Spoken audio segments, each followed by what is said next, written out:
თავის კი ბატონო, მაჯგალაძეს პროცესი კი ბატონო, სააპელაციო სასამართლოში მიმდინარეობს პაატა მაჯგალაძის. მე არ მაქვს დიდი იმედი ამ სასამართლოში, უბრალოდ მინუდა ჯერით პაატასთვის რაღაც განხდეობა მესურვად, რომ რაღაც ძალიან აბსურდულ სიტუაციაშია და რაღაც ალბათ რთულად წარმოსადგენია ადამიანის ფოტოს გამოზის ციხეში 7 წლით. ანუ აი ამას რაღაცი ეს საბჭოთა სასამართლოზე რომ ამბობ, ქოცების სტანდარტიდანაც კი ზედმეტია უბრალოდ. აი შეიძლება რაც სხვა საქმე იყოს მეტად ნაკლები და უსამართლო, მაგრამ წარმოგიდგენთ ადამიანი ფოტოს გამოზის ციხეში 7 წლით.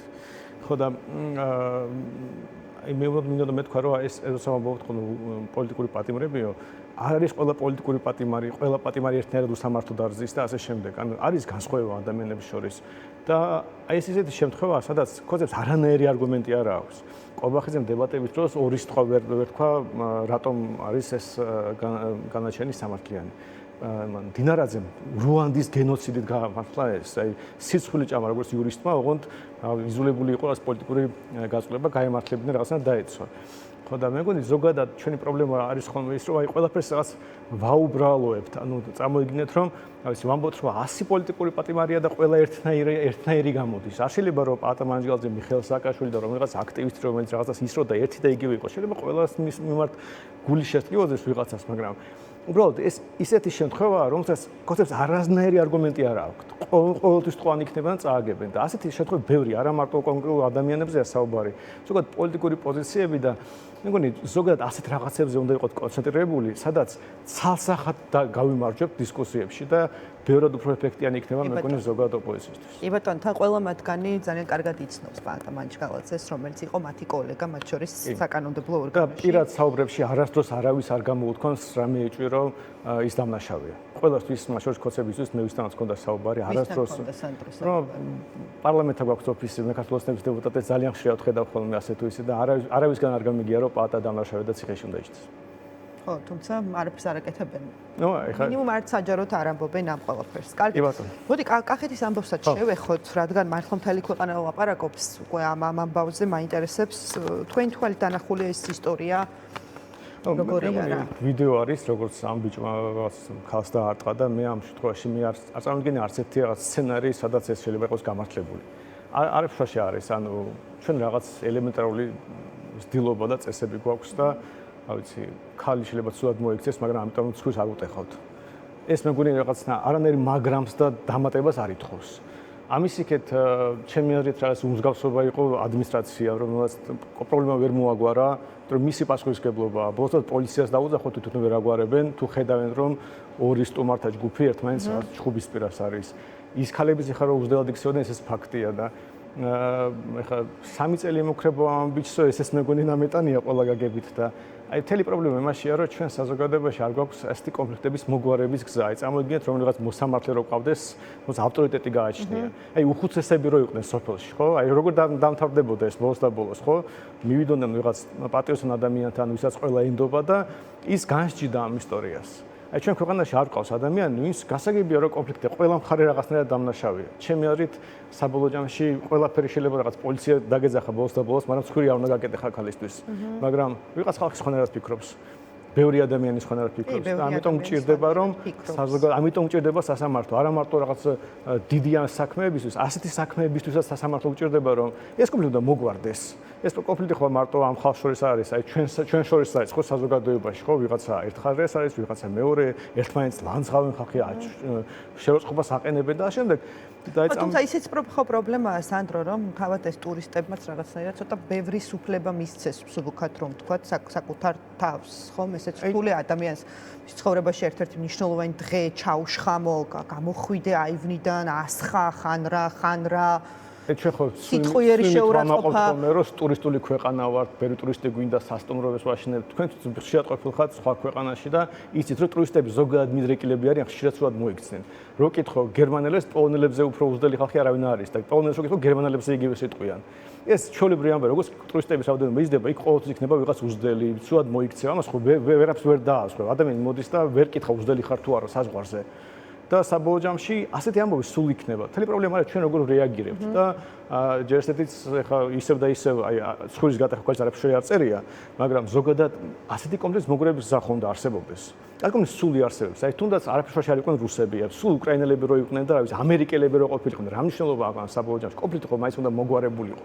ხო არ შეიძლება ეს სიტუაცია დაეტოვებინათ ასე რომ ორი ადამიანთა ჯგუფი ერთმანეთს ლანძღავს შეურაცხყოფას აყენებს და ბოლოს იქამდე მინიმუმ სასტუმროს დაცვა უნდა ყოლოდა სხვა ყველაფერს რომ თავი დავანებოთ. პოლიცია ამიტომ არის თუ არ შეგიძლია ძალადობას საქმე არ უნდა მისულიყო იქამდე კიდევ ერთხელ ვიმეორებ რომ ეს ადამიანი აღმოჩენილიყო იმ ნომრის კართან სადაც ეს ქალბატონები მეგონი სერიოზული პასუხისმგებლობა უნდა დაეკისროს რაღაც მორალური ყოველ შემთხვევაში რომ აი აქამდე მიიყვანოს ეს ისტორია. კი ბატონო. სანდრო სხვა საკითხებზეც გადავიდეთ. აი თქვენ ახსენეთ პაატა მანჯგალაძე, რომელსაც 7 წელი აქვს მისჯილი.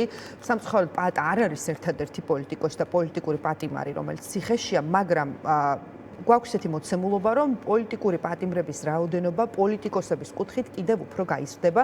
ჩვენ ვხედავთ, რა სისწრაფით მიმდინარეობს ამ ეგრეთ წოდებული საბოტაჟის საქმეზე პროცესების განხილვა. ყველა მათგანს ძალიან ბევრი წლით ემუქრება ციხე და ისე მიდის საქმე, თუ ნახავთ, როგორი მოწმეები დაყავთ სასამართლო პროცესებზე, რომ ალბათ დიდი ალბათობით გამამტყუნებელ განაჩენს მივიღებთ და კვლავ ციხეში ვნახავთ ვაშაძეს, ზურაბ ჯაფარიძეს, ნიკა გვარამიას, მამუკა ხაზარაძეს, ბადრი ჯაფარიძეს და ასე შემდეგ. თქვენ როგორ ფიქრობთ, რას აკეთებს ივანიშვილი? ანუ აი ამ ხელა პრობლემას უქმნის ამ ადამიანების გარეთ ყოფნა, რომ მზად არის ეს ყველა პარტიის თითქმის ყველა პოლიტიკური ლიდერი ციხეში გაუშვას, ან რაში სჭირდება? ხო უკვე ყავს მას პოლიტიკური პატიმრები, დაუშვათ თუნდა ვაჭრობა, არ ვიცი, ვიღაცასთან დაალაგება, აი ამის ხარჯზე. რა გათვლა შეიძლება ვიპოვოთ ამ ყველაფერში? მე პირველ რიგში არ გონია რომ ამ ხალხმა რამე პრობლემა შეუქმნეს ბიზნესის პირიქით გაამყარეს მის ძალაუფლება. აი ხო რამდენი ადამიანი ამბობს რომ ოპოზიცია მძიმე მდგომარეობაშია, კრიზისშია და შემდეგ და ეს ამ ხალხის პასუხისმგებლობა არის? ამ ხალხის პასუხისმგებლობა არის რომ მაგალითად მოკლეს დისკუსიები ოპოზიციურ ფლანგზე. ამ ხალხის პასუხისმგებლობა არის რომ 10 მილიონი ლარი დაკარგეს თვითონ საბიუჯეტო დაფინანსება სხვა რო არაფერი არ ვილაპარაკოთ და მე ტელევიზიის პრობლემა აქვს თუმცა ფულის იმიტომ რომ რავი პარტიებს არ აქვს ფული და ეხლა ზოგადად პოლიტიკური ტელევიზია პოლიტიკური ფულით უნდა ფინანსდებოდეს. ასია ეს სამყარო მოწყობილი. და თვითონ ეს გაზრდები რო გაიყვეთ, ბოიკოტში რო გავიდნენ, არჩევნებზე ხან გავიდნენ, ხან არ გავიდნენ. აი როიზი იმეს ერთი ხუჯერ გამარჯვება სხვა დროს და სხვა ფორმით. ამაზე პასუხისმგებლობა არ უნდა აგონ და მე მგონი საბოლოო მაგრამ ამაზე პასუხისმგებლობა ის ხომ არ უნდა იყოს რომ ბიძინამ ციხეში გაუშვას ბევრი წლით. მაგათმა უნდა აგონ ჩვენს მიმართ ზოგადად დანარჩენი საზოგადოების მიმართ პასუხისმგებლობა და ამიტომ მე არ გონია რომ ვინაიდან ეს ხალხი არაფერს არ აპარაკობს, აგერ თქვენ ჩემ წინ იყო გიორგი გახარიას პარტიის წარმომადგენელი და გახარია გაიქცა ქვეყნიდან ისე რომ არაფერი არ მოუყოლია მაგალითად როგორ იმართებოდა ბიძინამაშვილის დროს ქვეყანა. პრემიერ-მინისტრი ადამიანი იყო და რამდენი შეიძლება მოყვეს იმ პერიოდზე და რაღაც ორაზროვნე ფრაზებით ამბობს თუნდაც იგივე 20 ივნისის ამბებზე. ხო? აი წამოგიდეთ ეს ხო დაუშვებელია. თუ ესენი პოლიტიკოსები არიან, თუ ესენი მართლა ბიზნესშულს ებრძვიან, რაშიც მე ბევრ შემთხვევაში პროტესტი მიპარება და საჯად ბევრჯერ მithქვამს, მაგრამ თუ ეს ასე არის, ლაპარაკი უნდა დაიწყონ. წასული შეცდომები აღიარონ, იმიტომ რომ მაშინ შეიძლება საფრთხე შეუქმნან ბიზნესშულს და ეხლა რა სპექტაკლის ნაწილია მე ამის ბიზნესშულ რა ჩაიფიქრა რომ ვიღაცა გაიქცეს ქვეყანაში ქვეყნიდან როგორც რამდენიმე უკვე გაიქცა ვიღაცა ციხეში ჩასვას ბოლოს ხო გვესმის იგივე პაატა მანჯგალაძის შემთხვევაში რომ საერთოდ არაფერიც რო დანაშავე არ იყოს ადამიანი შეიძლება ციხეში გაუშვას არაფერი მტკიცებულება რო არ ინდოს აი ფოტოს გარდა რო არაფერი არ დევს და თუ ასეთ სასამართლო გვაქვს აი როგორ შეიძლება რაიმეს პროგნოზირება ვის ჩასვავენ ვის არ ჩასვავენ და ასე შემდეგ და საბოლოო ჯამში რადგან ეს რაღაც ვიწრო ადამიანთა წრე იღებს ამ გაწყვეტილებას მე აზრია რა არის მათი მოტივები მაგრამ მე უფრო მაღელებს ის ხალხი ვინც ამბობს რომ მე ციხეში გამიშვებენო მაგრამ იმის დრო აქვს რომ რაღაცაზე იცინოს ვიღაბუცოს და სერიოზულ რაღაცაზე არ ელაპარაკოს მათ შორის თავის შეცდომებს რომ ეწინა დაუშვა ფული საიდან იშოვა რა გეგმები ქონდა თქვა რა ვიცი 4 ოქტომბერს როცა ვინც აწყობდა რაღაც რაზეც ხალხი ზის ციხეში მაგრამ ნაცებთან არ შეიძლება ეს კითხვა დავსვათ ხარს უჭერდნენ მთელი პარტია ხარს უჭერდა 4 ოქტომბრის საქმის რომელსაც ათობით ადამიანია მე დაჭერილი და დღემდე არ ვიცით რის იმედად კეთდებოდა ეს ხო და აი ეს კითხვები რო არსებობს მე რო გითხარ რომ ძალიან განვიცდი ამ ადამიანის მიმართ მოგატყუებთ რომ საერთოდ არ განვიცდი იმიტომ რომ მე არ ვიცი რა სპექტაკლის ნაწილია მე ზუსტად ვიცი რომ მე რო გახარიას ადგილას ვიყო რა ვიცი გვარამიას ადგილას ვიყო და მართლა მე მოკრებოდეს ციხეში გაშვება მრავალი წლით ერთ-ერთი ბერკეტი რას მექნებოდა ღიად ლაპარაკის დაწყება იმაზე რა ურთიერთობა მქონდა ქართულ ოცნებასთან მაგალითად რა ტიპის გაწყვეტილებებში ვიღებდი მონაწილეობას და შემდეგ რომ ეს მართლა დააზიანებდა მე დარწმუნებული ვარ გახარია ძალიან სერიოზული ბერკეტია ქართული ოცნების და ბიზნესის დავაზიანების და ერთხელ არ გამოუყენებია და რატომ ხო და მაშინ მინიმუმ იმის აღიარება მოუწევს, რომ როგორც ეს ამბობს, არ იყო დამოუკიდებელი მართველი, რომ იცახის რომ ერთადერთი ვიყავიო. ბატონო, შეიძლება აღმოჩნდეს, რომ მარიონეტი იყო, შეიძლება პირიქით აღმოჩნდეს, რომ ბევრი რაღაც სულია გაკეთებული და დამოუკიდებელი იყო. მე არ ვიცი, რომ ქვეყნიდან გაქცეული ადამიანი და რა აქვს დასაკარგი. აი, გაიქცა, აღარ არის. მისი რაღაც მეორე ეშელონის პოლიტიკოსები ფაქტორია, რომელიც მეორე ნაწილში ყავდა პარტიულ სიაში, ისინი დარჩენ პარლამენტში და რა უნდა დაკარგოს? ან რა ვიცი, მამუკა ხაზგაზრებმა უნდა დაკარგოს, რა აქვს დასაკარგი? ან დანარჩენ პოლიტიკოსებს რა აქვს დასაკარგი? ან იმ ხალხს ვინც ციხეში ზის ბოლოს და ბოლოს. ხო და თუმცა ახლა პატიმრას ყველაზე ნაკლები მოეთხოვება, შეიძლება მასზე ზეწოლის ბერკეტი მეტი აქვს, მაგრამ აი ის ვინც გაიქცა ის ხალხი? ხო და აი ეს რო არ ხდება, მე არ ვიცი, რაღაც სხვა თამაში მიდის ამ ხალხს შორის, არ ვიცი მათი მოტივები, არ შევალ რაღაც მარჩელობაში და რაღაც გამოცნობას არ დავიწყებ, მაგრამ მე ფაქტად ვიცი, რომ ეს ხალხი არ ებრძვის ბიზნეს იმაშულს, ან ცუდად ებრძვის ყოველ შემთხვევაში. და ამიტომ მე ზუსტად ამიტომ დავიწყე, რომ არ არის ყველა პოლიტიკური პატიმარი თანაბარი. ჩემთვის პატამანჯგალაძე, ღარიბაშვილის პოლიტიკური პატიმარი რაღაც გაგებით ხო, მაგრამ ეხა ერთი უნდა დაგისვა. სანდრო, ბევრჯერ თქვი, რომ აი მგონია, რომ რაღაც თამაშის ან შეთანხმების ნაწილია. თქვენ რატომ არ გერჩით დიდად ბიძინა ივანიშვილი, როგორ ფიქრობთ? რაღაც აი თამაში ვერ შეყევით, რაღაც სათანადო წინააღმდეგობას არ უწევთ თუ რასთან არის საქმე, იმიტომ რომ თითქმის ყველა ოპოზიციური პარტიის ვიღაც ლიდერის წინააღმდეგ დაწყებულიათ. მესმის რომ თქვენ ყოველთვის გქონდათ განსხვავებული დამოკიდებულებები, იგივე 4 ოქტომბერთან დაკავშირებით, არჩევნების ლეგიტიმურობასთან დაკავშირებით და ასე შემდეგ, მაგრამ აი მაინც რითი ახსნიდით? ერთი კითხვა დაგისვათ. მე უნდა დამისვათ. აი მე ვეცდები არის, ჩემთვის ყოველთვის გამოუგნებელია ხოლმე რომ ამას მეკითხებიან, იმიტომ რომ წამოგეთ არის ორი პარტია.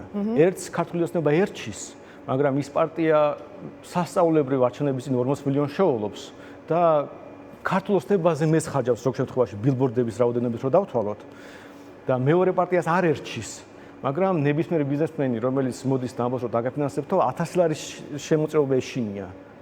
ანუ ნებართვა არის ქართულ ოცნებისგან მიღებული 1000 ლარი რო ვიღაცა ბიზნესმენმა შემომწიროს. ხო და თქვენ ამბობთ რომ მე არ მერჩის? უბრალოდ თელი იდეა ამაში რომ ბიზნეს იმაშვილი ასე ებრძვის პოლიტიკურ ოპონენტებს, ფინანსებს კეტავს. თქვენ არ იცით, თქვენ ტელევიზიის ფინანსური პრობლემებიდან გამომდინარე, რომ თავარი ინსტრუმენტი ეს არის. თქვენ ხო არ გიგზავნოთ არავინ ილაპარაკოს თქვენ გსურს. მაგრამ აქეთ არის პირობითად, რა ვიცი, იმედი და უამრავი სხვა რესურსი, რომელსაც 1000 ჯერ მეტყუილს იტყვის. რანერი სიმართლეა უნდა თქვა და ჩაახშოს ნებისმიერ სიმართლეს. ეს არის ბრძოლის მეთოდი. და ამას რო დაუპირისპირდეთ, კიდევ ფული და ფულს თუ ჩაგიკეტავენ, ხო შენ უკვე საფრთხეს აღარ წარმოადგენ. და ჩვენ ფულის სულ ჩაკეტილი გქონდა, რაც მე ამ პარტიაში ვარ, ყოველ შემთხვევაში მე არ მახსენდება, რომ სხვებს არ უკეტავენ. ფაქტად ვიცით, რომ როგორც მინიმუმ ზოგიერთებს არ უკეტავენ. ხო ვიცით ეს. და ვიცით რომ ამ ზოგიერთებმა არაფერი არ თქვეს იმის თაობაზე, საიდან იშოვეს ეს ფული. ხო და ამიტომ მე არ ვიცი, მე ზუსტად ვიცი რომ მე სულ მებრძვიან, იმიტომ რომ ვხედავ, როგორც კი ჩვენ ეკლესიამ ბიბლიოთეკას თავისუფლად ფული სერიოზული წყარო გახდა, თავდაცვის კოდექსი მიიღეს ბოლოს და ბოლოს. აქამდე არ აწუხებდათ, იმიტომ რომ აქამდე ფულს აწევდა ზოგ საერთოდ უფასოდ ვაძლევდით და ათასობით ლარი არაფერს არ წყვეტს ჩვენ ქვეყნის მასშტაბში. მაგრამ როგორც კი ამ ეკლესიამ 100,000-ზე მეტი შემოსავალი დაწერა, უცბად თავდაცვის კოდექსი შემოიტანეს. იმიტომ რომ თავარი რაც არის ინსტრუმენტი პოლიტიკური ბრძოლის არის ფულის ჩაკეტვა.